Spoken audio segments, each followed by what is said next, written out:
안녕하십니까. 저는 SNC 내과과장 연규덕 수의사입니다. 이번에 진행한 수술은 폐에 있는 종양을 제거하는 폐엽 절제술입니다.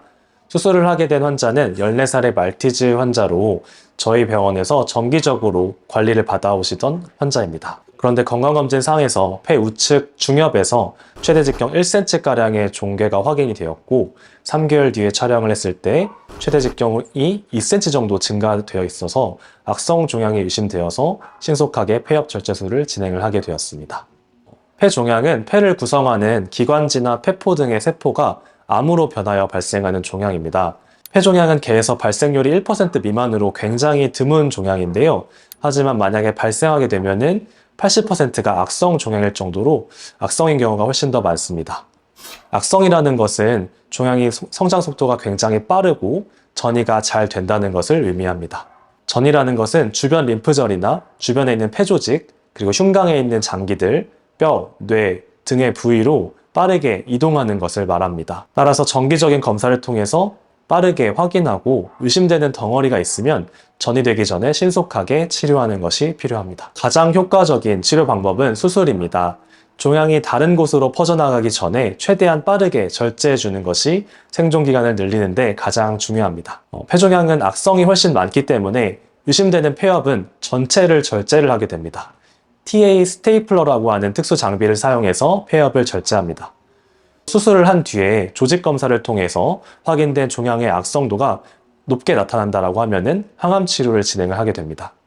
악성 종양은 워낙 전이가 잘 되기 때문에 눈에 보이는 큰 종양 덩어리는 수술을 통해서 제거가 되었다고 하더라도 눈에 보이지 않는 미세한 암세포가 이미 다른 장기에 전이되어서 숨어 있을 가능성이 굉장히 높습니다.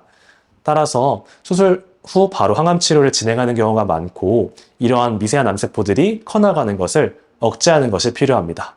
항암 치료 같은 경우는 주사 항암 치료나 먹는 항암제 치료로 항암 치료를 진행하게 됩니다. 최근 52마리 소형견 폐종양 환자들의 예후에 대해서 보고한 연구 논문에 따르면 종양의 크기가 생존과 가장 밀접한 연관성을 보이는 것으로 나타났습니다. 수술 시점의 종양의 크기를 3cm, 5cm, 7cm로 구분하였을 때 종양의 크기가 작을수록 유의미하게 더 긴 생존기간을 보이는 것으로 나타났습니다. 또한 림프절 전이가 발생할수록 생존기간이 짧아졌습니다.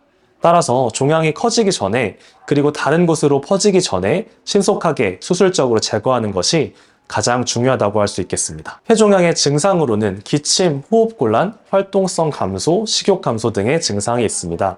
하지만 이런 호흡곤란 증상은 종양이 꽤나 많이 커졌을 때, 전이되었을 때 나타나게 됩니다. 종양이 꽤나 전이되지 않으면 거의 증상을 보이지 않습니다. 1차적으로 진행되는 스크리닝 검사는 흉부 방사선 검사입니다. 엑스레이 촬영을 통해서 폐에 비정상적인 결절이 있는지 먼저 확인합니다. 만약에 의심스러운 결절이 확인되면 1주에서 3개월 간격의 간격을 두고 방사선 촬영하여서 결절의 크기가 커지지는 않는지 수가 많아지지는 않는지 추적 관찰을 하게 됩니다. 빠르게 크기가 증가하는 경우라면 CT 촬영을 통해서 종양의 정확한 위치를 파악합니다. CT 촬영은 마취가 필요한 검사이지만 종양의 위치와 크기를 더 정확하게 알 수 있다는 장점이 있습니다.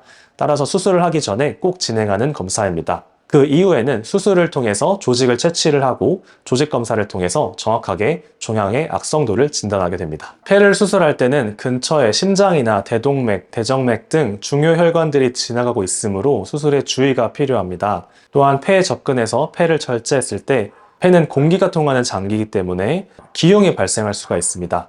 그래서 일반적인 방법으로는 수술 부위를 봉합하지 않고 TA 스테이플러라고 하는 특수 장비를 통해서 폐를 잘라내게 됩니다. TA 스테이플러는 미세한 스테이플러가 촘촘하게 겹쳐져 있는 것으로 잘린 단면에 공기가 통하지 않게 해줍니다. 수술 후에는 이번 기간 동안에 기흉이 발생하지 않는지 지속적인 평가가 진행됩니다.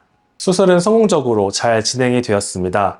이번 기간 중 경미한 흉수가 찼으나 현재는 완전하게 정상으로 돌아왔습니다. 안타깝게도 조직검사상에서는 악성 폐종양으로 나왔습니다. 조직학적 악성도라고 해서 악성도의 단계를 나눠주는 것이 있는데 총 3단계 중에서 2단계에 해당하는 단계로 나왔습니다. 따라서 미세하게 남아있는 폐종양들이 추후에 빠르게 자라날 가능성이 있으므로 항암 치료를 진행하기로 하였습니다. 이 환자분께서는 다행히 항암제 감수성 검사라고 하는 특수 검사를 미리 의뢰해 주셔서 진행하게 되었는데요. 수술로 떼어낸 암세포를 직접 실험실에서 키운 뒤에 어떤 항암제에 얼마나 반응하는지 확인하는 검사입니다.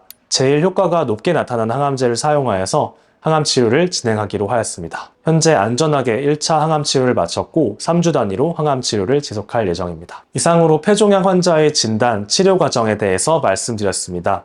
폐종양은 워낙 악성인 경우가 많아서 빠르게 제거하는 것이 제일 좋습니다. 실제로 종괴의 크기에 따라서 생존 기간이 크게 달라지는 것으로 밝혀졌습니다. 그럼에도 불구하고 어느 정도 커지고 전이 되기 전까지는 증상을 전혀 보이지 않습니다.